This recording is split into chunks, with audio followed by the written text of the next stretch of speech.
1987 batch Bhopal క్యాడర్కి సంబంధించిన మరియు Rao's academy director అయిన Shri doctor M Mohan Rao sir గారు నిన్న చనిపోవడం జరిగింది.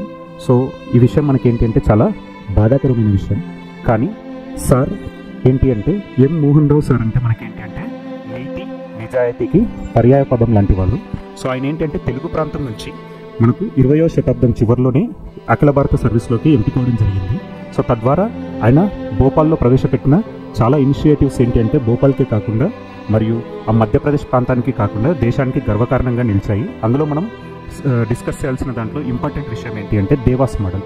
సో చాలామంది మనం ఏంటి అంటే రెయిన్ వాటర్ హార్వెస్టింగ్ గురించి చర్చించుకుంటూ ఉంటాం, కానీ దానికి ఒక నమూనాను తీసుకొచ్చింది ఎవరు అంటే మనకు ఎం మోహన్ రావు సార్ గారు. సో ఆ విధంగా ఆయన మనకు రెయిన్ వాటర్ హార్వెస్టింగ్ని ప్రవేశపెట్టడమే కాకుండా దానికి సంబంధించిన మోడల్ని దేశవ్యాప్తంగా పరిచయం చేయడం జరిగింది. అదేవిధంగా ఆయనకి ఏంటి అంటే దానికి తగిన గౌరవం ఎప్పుడు దక్కింది అంటే మనకు ఆయన శ్వేతపత్రాన్ని కూడా రిలీజ్ చేయడం జరిగింది మనకు ఉభయ సభల్లో దానికి సంబంధించిన దాంట్లో.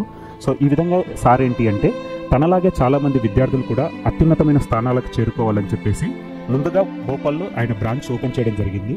తర్వాత ఆయనకి ఏంటంటే తెలుగు భాష పైన కానీ తెలుగు ప్రాంతం పైన కానీ ఉన్న అభిమానంతో ఆయన హైదరాబాద్లో కూడా మనకు రావుస్ అకాడమీ అనే ఒక IAS ఇన్స్టిట్యూట్ని స్థాపించడం జరిగింది. సో అందులో మనం ఫ్యాకల్టీస్లా ఉండడం, సో స్టూడెంట్స్ ఉండడం మనకి ఏంటి అంటే చాలా గర్వకారణం. సో మనం ఏంటి అంటే సార్ వాళ్ళ ఫ్యామిలీకి స్ట్రెంగ్త్ ఇవ్వాలని ఆ భగవంతుని ప్రార్థిద్దాం. అదేవిధంగా సార్ ఏంటి అంటే ఏ లోకంలో ఉన్నా కానీ ఆయన ఆత్మకు శాంతి చేకూర్చాలని ఆ భగవంతుని మనం ఎల్లవేళలా ప్రార్థిద్దాం. అదేవిధంగా ఈ సమయంలో మనం ఏంటి అంటే సార్లోని లక్షణాలను కూడా మనం కొన్ని పుణికిపుచ్చుకోవాలని చెప్పేసి మనం ఒక ప్రతిజ్ఞ పూనుకుందాం. సో ఎగ్జాంపుల్ ఏంటి, నీతి నిజాయితీతోటి మనం ముందు రాబోయే తరంలో చాలామంది ఆఫీసర్స్ని తయారు చేయాలని ఒక దృఢ సంకల్పంతో ముందుకు వెళ్దామని ఆశిస్తున్నాను.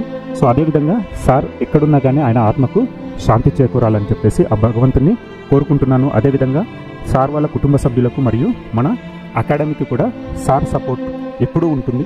సో ఆయన మనల్ని ఎప్పుడూ ఆశీర్వదిస్తున్నారు అని చెప్పేసి నేను బలంగా నమ్ముతున్నాను.